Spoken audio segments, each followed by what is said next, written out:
इन, interview कितना देर का होता है? कितना तरह का होता है?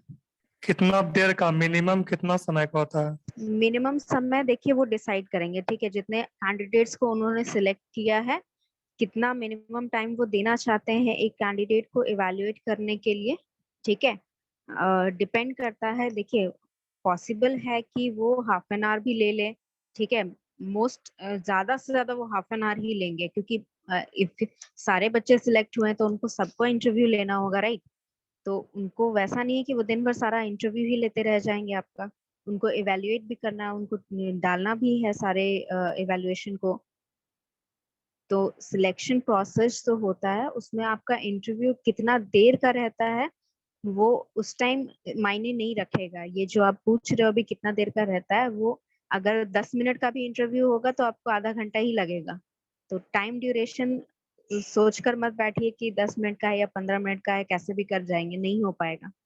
उस टाइम जब इंटरव्यू देने बैठेगा तब आपको पता नहीं चलेगा कितना टाइम जा रहा है। ओके, इसमें से कहाँ तक कोई क्वेश्चन था जो हम लोग डिस्कस कर रहे थे? Are you comfortable in a team? Yes, ये जो क्वेश्चन है, ये क्वेश्चन आपने देखा होगा कि बहुत सारे पूछते नहीं हैं, ठीक है। ये बाकी जो कंपनीज हैं वो ये क्वेश्चन पूछती नहीं है, वो क्या करती है, वो सिचुएशनल क्वेश्चन आपको देते हैं टू सी कि मैम एक आप क्वेश्चन टीम। यस, पूछिए। मैम एक क्वेश्चन पिछले वाले बैच से पूछा गया था कि what is more important for you, money और सक्सेस, एंड व्हाई? हाँ बिल्कुल बिल्कुल, this is the something that is now recognised as a common question in HR round, ठीक है। ये बहुत ही कॉमन क्वेश्चन हो गया है और सिर्फ विप्रो के लिए ही नहीं, बहुत सारी कंपनी इसको इम्प्लीमेंट कर रही है। क्यों इम्प्लीमेंट कर रही है? बिकॉज सिंस देखिए, आप फ्रेशर हैं, ठीक है, आप अगर पैसे के लिए काम करेंगे that means you are very unstable, ठीक है। आप अगर आपके मोटिव ये है कि आपको सिर्फ पैसा कमाना है, that means you are very unstable and they can not rely, ठीक है। आप रिलायबल कैंडिडेट नहीं है उनके लिए, क्योंकि आपको पता है कि वो 5 साल का कॉन्ट्रैक्ट देखेंगे, आप साइन करवाएंगे आपसे if they want you to be selected. तो if you are that candidate whom they want to be working for 5 years, they want a stable candidate who is there to learn from their organization, ठीक है। उस organisation से वो क्या पा सकता है, क्या सीख सकता है, क्या गेन कर सकता है, ये ज्यादा इम्पोर्टेंट होना चाहिए आपके लिए। बिकॉज मनी, अभी जो आपकी सैलरी है, ठीक है, अभी आपकी सैलरी आपको भी नहीं पता है इंडस्ट्री में अभी कितना सैलरी आपको मिलना चाहिए, ठीक है। But once you get inside the organisation और आपको पता चल जाए कि क्या किस लेवल पे कितना उसको नॉर्मल कोई कंपनी देता है, what is the you can say market price of your market salary for your position, then आप हमेशा चाहेंगे कि आपको उतना ही मिले या उससे ज्यादा ही मिले। कम मिल रहा है तो you will not be satisfied. So they want the candidates, whatever candidates who are participating, who they are considering for an employee, to be satisfied with whatever money they want to give you, and they are more concerned about learning, ठीक है। विप्रो की क्योंकि इतने सारे वो schemes educational qualification के साथ आपको दे रहा है, जो सर्टिफिकेट काम करने के साथ वो सर्टिफिकेशन देता है, वो क्यों देता है? वो इसलिए देता है because they want those candidates who are more affiliated into learning, ठीक है। वो ज्यादा उस पर ध्यान देते हैं कि उनको सर्टिफिकेशन चाहिए या उनको लर्निंग चाहिए, उनको सीखना है कम काम, उसके बाद वो फिर चिंता करेंगे कि how much money are they gaining, ठीक है। तो even if they are asking this कि money, if money is important और इफ एजुकेशन और you can say knowledge and experience are much important, तो उसमें बेसिकली नॉर्मल आप एजुकेशन या यू कैन से नॉलेज को आप चूज कर सकते हैं, ठीक है। That is it signifies that you are more concerned about learning, ठीक है, then you can say the money, ठीक है। लेकिन अगर आप मनी चूज कर रहे हैं तो you should have a specification कि क्यों चूज कर रहे हैं, ठीक है। जैसा कि मैंने कहा था कि आपको झूठ नहीं बोलना है, तो अगर आपके पैसे की जरूरत है तो आप वो बोल सकते हो, ठीक है। लेकिन आप कितने नीडी उनके सामने लगोगे, आप उसको उस चीज को भी ध्यान देंगे, राइट। आप जब भी इंटरव्यू में जाएंगे तो ऑब्वियसली उन्हें वैसा कैंडिडेट नहीं चाहिए, क्योंकि मान लीजिए कि आपको 1 साल के अंदर एक्सपीरियंस जो मिल गया विप्रो से, देन सम अदर कंपनी में आपने अप्लाई किया and they are providing you much better salary, तो आप उस एग्रीमेंट को छोड़ सकते हो, राइट? आप उस एग्रीमेंट को छोड़ना चाहोगे या you will not be satisfy, अगर आप रह भी गए उस जॉब में विप्रो में, you will not be a satisfied candidate जिसकी वजह से आपका काम इफेक्ट करेगा. That is why they want those candidates who are more, you can say, they are more tilted towards the gaining knowledge than gaining more money. ठीक है? तो अगर ये सिर्फ ये सारे क्वेश्चंस जो होते हैं ना, ये सारा आपका कैरेक्टर जज करने के लिए होता है कि what exactly how what kind of person you are and how well will you be compatible with the company. ठीक है, कंपनी टीम के साथ, कंपनी गोल्स के साथ आप कितने अच्छे से कंपैटिबल हो, यही चीज जज करने के लिए ये सारे क्वेश्चंस आपको पूछे जाते हैं. Okay, any other question? Ma'am इसका मैम आंसर हम इसका ऐसे दे आंसर क्लियर सकते नहीं हैं. हुआ. आंसर क्लियर नहीं हुआ? आंसर आपको क्लियर यही है कि you should not choose the money option. ठीक है, आपको नॉलेज या फिर एक्सपीरियंस गेन करना है. You are fresher, so your main purpose is to gain knowledge first. आपको कुछ जानकारी रहेगी तभी तो आप उसमें काम करोगे तभी आपको सैलरी ज्यादा मिलेगी. So your main purpose is to choose knowledge and gain experience. Okay, clear हो गया अब? Yes ma'am. Okay. Any other question? Ma'am ये भी पूछ सकता है कि आप 4 साल 5 साल के बाद स्विच करना चाहेंगे या नहीं कंपनी. ऐसे डायरेक्ट क्वेश्चन तो नहीं पूछता है, but they will ask you what are your long term goals and short term goals. वो जो लॉन्ग टर्म गोल्स और शॉर्ट टर्म गोल्स होता है ना, वो इसीलिए पूछता है कि आप 5 साल बाद भी इसी कंपनी में काम करना चाहेंगे या नहीं. ओके, सो वो इनडायरेक्ट क्वेश्चन उसी के लिए होता है. तो अगर डायरेक्टली वैसा मुझे लगता नहीं है कि पूछता है कि will you be working after 5 years. अगर पूछता है तो ये सिमिलर क्वेश्चन है कि आपके लॉन्ग टर्म गोल्स क्या हैं. ठीक है, तो वो चीज क्यों पूछता है कि can they rely on you. ठीक है, 5 साल का अग्रीमेंट के बाद, क्योंकि बेसिकली होता क्या है कि बहुत से ऐसे कैंडिडेट्स हैं जिनके दिमाग में ये होगा कि वो नॉलेज गेन करेंगे, एक्सपीरियंस गेन करेंगे, and then they will switch to some other company and use their knowledge for their purpose, for their growth. But the thing is कि ये चीज भी आपने ध्यान रखनी है कि अगर आप एक ही कंपनी में अच्छे से काम कर रहे हैं, ठीक है, समटाइम्स इवन द विप्रो, ठीक है, विप्रो जो है बहुत यू कैन से, अगर काम नहीं करेंगे तो आप वहां टिक नहीं सकते हैं विप्रो में. Okay, so if you are working very hard in the Wipro, ठीक है, तो उसमें क्या होगा कि यू विल बी प्रमोटेड. वो तो ठीक हम है, कहीं भी एंड नहीं टिकेंगे अगर काम नहीं करेंगे.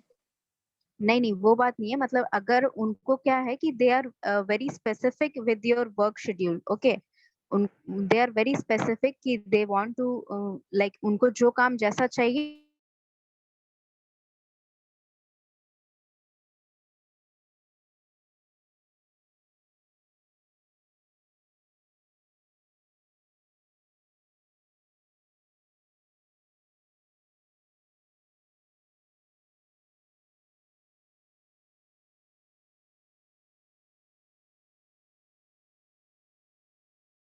Company for 5 years. बहुत सारे कैंडिडेट स्विच करना चाहते हैं, बट आपको अगर ये भी पता होना चाहिए कि if you are working for a long term for an organisation, specially an organisation, मतलब इतना बड़ा ऑर्गेनाइजेशन के लिए अगर आप लॉन्ग टर्म में काम कर रहे हैं, हार्ड वर्क कर रहे हैं, तो उसके लिए you will be, you can से, आपको उसमें रिकॉग्नाइजेशन मिलेगा आपके काम को. ठीक है, तो if you are planning to switch, तो ये बोलना नहीं है. ठीक है, इंटरव्यू में कभी बोलना नहीं है कि if you are planning to switch, then keep it in your own head. ठीक है, इफ यू आर प्लानिंग, जैसे शॉर्ट टर्म और लॉन्ग टर्म गोल्स के बारे में अगर वो पूछता है, तो शॉर्ट टर्म गोल्स अभी क्या है आपके कि that you have to gain experience and knowledge from everywhere you can gain. ठीक है, लॉन्ग टर्म गोल्स क्या है आपके, to use that knowledge to be in a better position with better recommendation. ठीक है, जो भी नॉलेज आपने शॉर्ट टर्म गोल्स से पाया, जो भी एक्सपीरियंस आपने पाया, उसका यूज करके आप एक बेटर पोजीशन पे जाना चाहते हैं लॉन्ग टर्म गोल्स के लिए, जहां पर आप अपने जो भी स्किल्स हैं उनको बेटर यूटिलाइज कर सके। ओके, आंसर पता चल गया इसका? क्लियर हो गया? Yes ma'am, yes ma'am. हाँ अगर मैम पूछता एक और है, क्वेश्चन है। हाँ मैम, बोलिए। लॉन्ग टर्म गोल में ये भी तो बोल सकते हैं ना, to be in better position in your company. हाँ हाँ बिल्कुल बोल सकते हैं, वही सेम ही चीज हुआ बच्चे, वो सेम ही चीज हुआ। थोड़ा मक्खन लगाने का सोच रहे थे, योर कंपनी पर। नहीं नहीं नहीं, ऐसे ज्यादा मक्खन नहीं लगाना है, वो सेम ही चीज है कि मतलब बेटर पोजीशन ऑब्वियसली आप उन्हीं के कंपनी में चूज करने चाहोगे ना। अगर नहीं भी बोलते हो ना ये चीज कि even if you say this line that I would like to utilise all my skills from a better position, ठीक है, तो वो बेटर पोजीशन पे अगर आप नहीं स्पेसिफाई करोगे कि आपको उन्हीं की कंपनी में करना है या काम नहीं करना है, तो वो पूछेंगे ये सवाल आपको दोबारा कि do you want to get that better position in our own organization or some other organization। ठीक है, तो ऐसा बोल दो तो भी चलेगा, ठीक है, कि इन योर ऑर्गेनाइजेशन बोलोगे तो भी मक्खन लगाने वाला काम नहीं हुआ। It is to specify that you want to be working for them even after 5 years of contract is ended. Okay okay ma'am. Okay, any other question? Where do you see yourself after 5 years? Ma'am यही ये तो बोल है सकते हैं यहाँ, कि यही तो क्वेश्चन हम है यहाँ पर, देखिए ये लिखा हुआ भी है, वो सेम क्वेश्चन है बच्चे, वो सारा क्वेश्चन जो है ये सारे का पर्पस सेम ही है, ठीक है। लॉन्ग टर्म गोल्स हो गए, ठीक है, या फिर would you like to work after the contract has been ended, ये बहुत डायरेक्ट क्वेश्चन है। Where do you see yourself in 5 years, 5 year का कॉन्ट्रैक्ट है तो ऑब्वियसली वो यही पूछना चाह रहा है कॉन्ट्रैक्ट एंड होने के बाद आप हमारी कंपनी में काम करना चाहेंगे या नहीं। ये सारे क्वेश्चंस सी यहाँ पर लिखा भी है। For example, I hope to be working in your company as a senior manager achieving great results in my department in 5 year times. ठीक है, ये कभी भी स्पेसिफाई नहीं करना है that you want to leave और नॉट, ठीक है, क्योंकि अभी ये सोचना, अगर अब आपके दिमाग में अभी से यही है that you want to leave the company after the contract has been ended, that means you are not committed to this 5 year also. आप कमिटमेंट कर ही नहीं रहे हैं इस 5 years के लिए, आप आधे मन से सारा काम कर रहे हैं। तो ये चीज कभी भी स्पेसिफाई नहीं करनी है इंटरव्यू में दैट आप कॉन्ट्रैक्ट पीरियड में, उनके कॉन्ट्रैक्ट पीरियड के बाद उनके साथ नहीं रहेंगे या उनके साथ काम नहीं करेंगे। मैम ये बोल सकते हैं कि जहाँ पे आप है मैम वहीं पे देखना चाह रहे हैं। बच्चे वो कुछ ज्यादा ही मक्खन लगाने वाला हो गया, ठीक है। स्पेशली आप आईटी डिपार्टमेंट में काम कर रहे हैं, जो इंटरव्यू ले रहा है वो एचआर डिपार्टमेंट का है, वो दोनों डिपार्टमेंट अलग होता है, you can not collide that. Ma'am ठीक है, एचआर डिपार्टमेंट का है, लेकिन एचआर में भी तो टेक्निकल इंटरव्यू ले ही रहा है ना मैम, तो कुछ ना कुछ तो टेक्निकल का उसको भी आता ही होगा, ऐसा थोड़ी है कि नहीं आता नहीं होगा। नहीं, आना, देखिए टेक्निकल इंटरव्यू में आना, ठीक है, आपका जो अभी काम होगा, ठीक है, आपका जो काम होगा वो सिंपल काम है कि आपको क्या करना है, आपको टास्क दिया जाएगा, उस टास्क को कंप्लीट करना है, उससे हायर जाओगे, अगर आपका प्रमोशन होगा तो क्या होगा, आपको प्रोजेक्ट्स मिलेंगे, उस प्रोजेक्ट्स को अपने टीम मेंबर में आपको कंप्लीट करके टीम मेंबर के साथ आपको सीनियर को देना है। उससे सीनियर जाओगे तो आपका क्या होगा कि आपको प्रोजेक्ट्स निकाल के लाने होंगे, प्रोजेक्ट्स ढूंढने होंगे कंपनी से, कोई कंपनी आ रहा है तो ये प्रोजेक्ट किस किस ग्रुप को दिया जाए वो आपको डिसाइड करना होगा।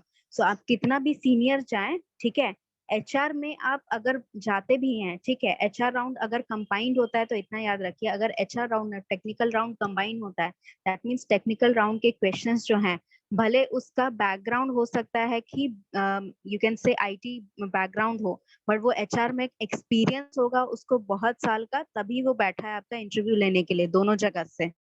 ओके, और यस अगर उसमें आप जाना चाहते हैं, that means you are not committed to the IT department, ठीक है। वही चीज मैंने कहा ना कि you don't have to stray, अभी आपको यही दिखाना है कि आप सीधा लाइन पकड़ रहे हैं, आपका आईटी डिपार्टमेंट है and you want to improve in that department only. Interview में कभी भी ये नहीं लगना चाहिए कि you are straying from wherever your field is। okay, yes any ma'am other समझ। question? मैम जब ये इंटरव्यू स्टार्ट होता है तो वो लोग हम लोग से पूछते हैं हाउ आर यू, तो मैम हम लोग जैसे बोलते हैं आई एम फाइन, तो उस समय हम लोग भी पूछना वहाँ नेसेसरी है क्या हाउ आर यू? बच्चे ये कर्टेसी है, ठीक है, मैनर्स है। इफ समवन इज आस्किंग, आप अपने दोस्त से भी अगर पूछते हैं कि तुम कैसे हो, तो आपका दोस्त भी रिटर्न में पूछता है ना कि आप कैसे हो। ये मैनर्स हैं कॉमन, आपको पूछना जरूरी, मतलब ऐसा कंपलसरी नहीं है कि वो आपको मार देगा या मार्क्स काट लेगा, but it is decent courtesy कि आपको अगर पूछ रहा है कि how are you, so it in return after answering the question you would ask कि हाउ आर यू, ओके, और व्हाट अबाउट यू। ये डिसेंट कर्टेसी होती है कि आपको अगर कोई पूछ रहा है कि आपका हालचाल, तो आप भी उनसे पूछेंगे, ओके। मैम वहाँ एनी कोई अदर बैड क्वेश्चन? इम्पैक्ट नहीं ना होगा? बैड इम्पैक्ट कैसे होगा बच्चे? बैड इम्पैक्ट मतलब यही है कि हो सकता है कि उनको लगे कि you are nervous, so you are not able to perform the decent courtesy.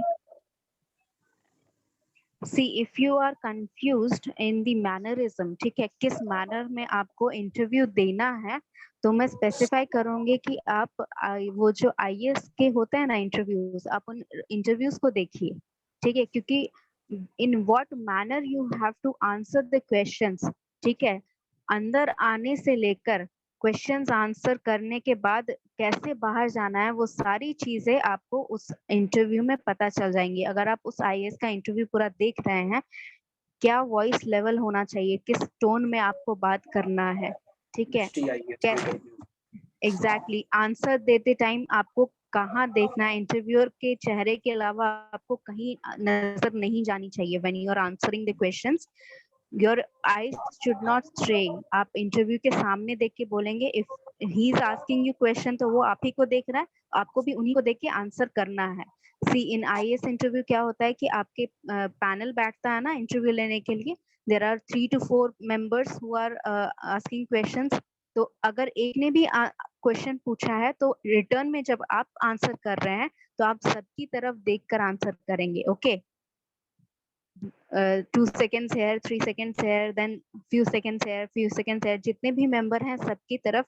Even if आपका अभी भी अगर कोई पैनल बैठता है इस इंटरव्यू के लिए, विप्रो वाले इंटरव्यू के लिए भी अगर कोई पैनल बैठता है, तो आपको दोनों इंटरव्यूअर या तीनों इंटरव्यूअर, जितने भी इंटरव्यूअर हैं, क्वेश्चन कोई भी करे, भले कोई एक इंटरव्यूअर आपसे क्वेश्चन कर रहा है, लेकिन जितने भी इंटरव्यूअर हैं आपको सबकी तरफ देख के आंसर करना है। तो ये सारे जो मैनर्स होते हैं, how to attend an interview with decent manner, वो सारे मैनरिज्म आपको उसमें मिल जाएंगे। आप उस वीडियोस को ध्यान से देखेंगे, किस तरह जो कैंडिडेट है वो एंटर करता है रूम में। हालांकि अगर आपका ऑनलाइन हो रहा है तो it doesn't matter how you enter, but still आपकी डिसेंट कर्टेसी है when you are having a conversation with someone, आप किसी से मिल रहे हैं तभी तो आप कॉन्वर्सेशन शुरू करेंगे।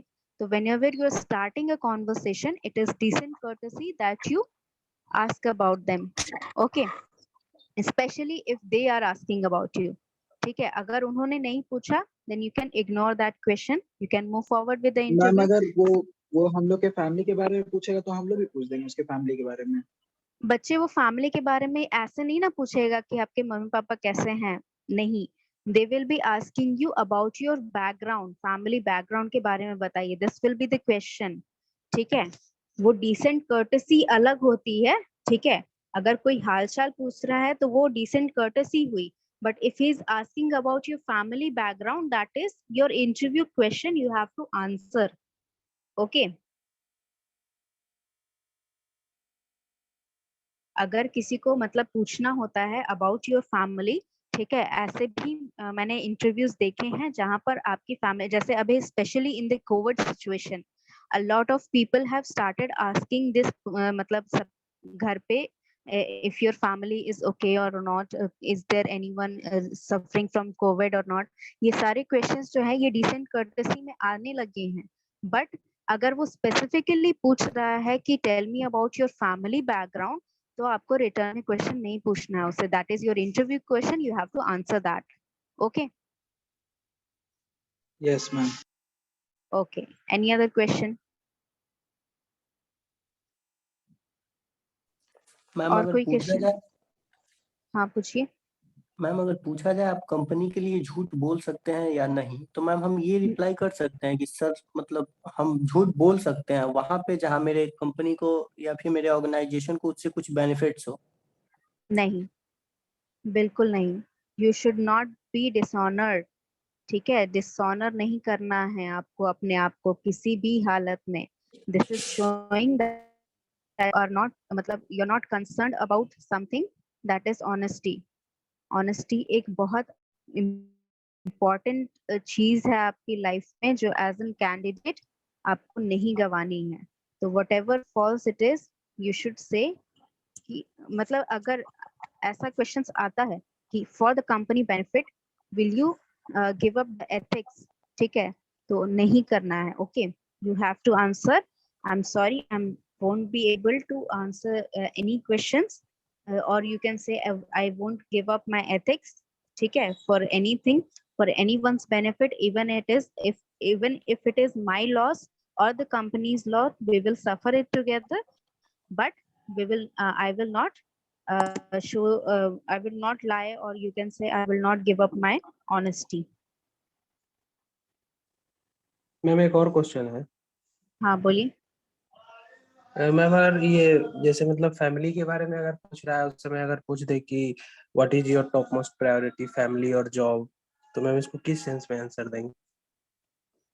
जिस सेंस में आप देना चाहते हैं, दिस मतलब is ma'am totally family up में टू अगर यू. बोलेंगे तो फिर वो क्रॉस क्वेश्चन करने लगेगा कि आप रियली कोट होना चाहेंगे या नहीं, और फिर अगर जॉब को बोलेंगे नहीं तो नहीं फिर नहीं नहीं बोलेंगे. नहीं, वो बात नहीं है. देखिए, आपको अगर ये क्वेश्चन पूछ रहा है कि इफ फैमिली और जॉब इज इम्पोर्टेंट, तो इधर यू कैन से, या तो आप क्लियर कट बोल सकते हैं अगर आपके पास वाई का आंसर है कि why family is important to you और why job is more important to you.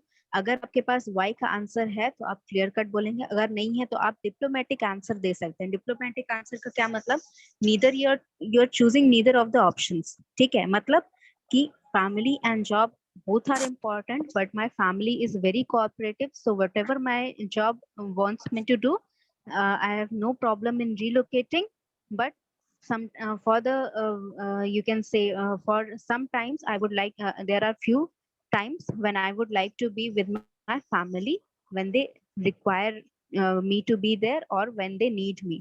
मतलब आपकी फैमिली जब आपकी जरूरत है तब आप उनके पास भी जाएंगे, बट वो कॉर्पोरेटिव है, आपकी फैमिली कॉर्पोरेट करती है आपके साथ, तो जहां भी जॉब लोकेशन रहेगी you are able to go there. Okay okay. Okay, any other question? जो भी क्वेश्चन आपको मिल रहा है वो मुझसे पूछते जाइए, ठीक है. फॉर दो student who wants to apply TCS, ठीक है, टीसीएस का ये जो नेशनल क्वालिफाइड टेस्ट है, ठीक है, जो पीडीएफ आपको भेजा गया है वो पीडीएफ भी पढ़ लीजिएगा सारा अच्छे से. एलिजिबिलिटी क्राइटेरिया क्या है and what all requirements are there, whether you can fulfil all the requirements और नॉट, वो सारी चीजें आप अच्छे से गो थ्रू कर लीजिएगा. Then will discuss the you can say the test syllabus. Ma'am इसमें खरीदना पड़ेगा, पैसे लग रहे हैं, कोर्स का पैसा लग पैसा लग, अच्छा अच्छा, this is an internship course that you have to pay for. No ma'am, ये एक ऐसा एग्जाम है कि जिससे और भी सारा कंपनीज है उसमें आपका हो सकता है मैम, लेकिन ये मैम अच्छा खरीदना पड़ेगा, कोर्स करना पड़ेगा, उसके बाद एग्जाम देना पड़ेगा. अच्छा, तो टीसीएस का so एनक्यूटी है. okay, so basically they are providing you with a specific training for qualifying off campus or on campus interview, right? Recruitment के लिए वो training दे रहे हैं and they are like giving you some basis, ठीक है. जैसे कि आपने अगर क्वालिफाई किया, जैसे कैट मैट का एग्जाम क्वालिफाई करके आप अपना रिज्यूम में लगाते हैं, so you can if you have qualified this examination, आप इसका टेस्ट स्कोर जो है वो अपने रिज्यूमे में लगा सकते हैं. It will give you benefit from other candidates.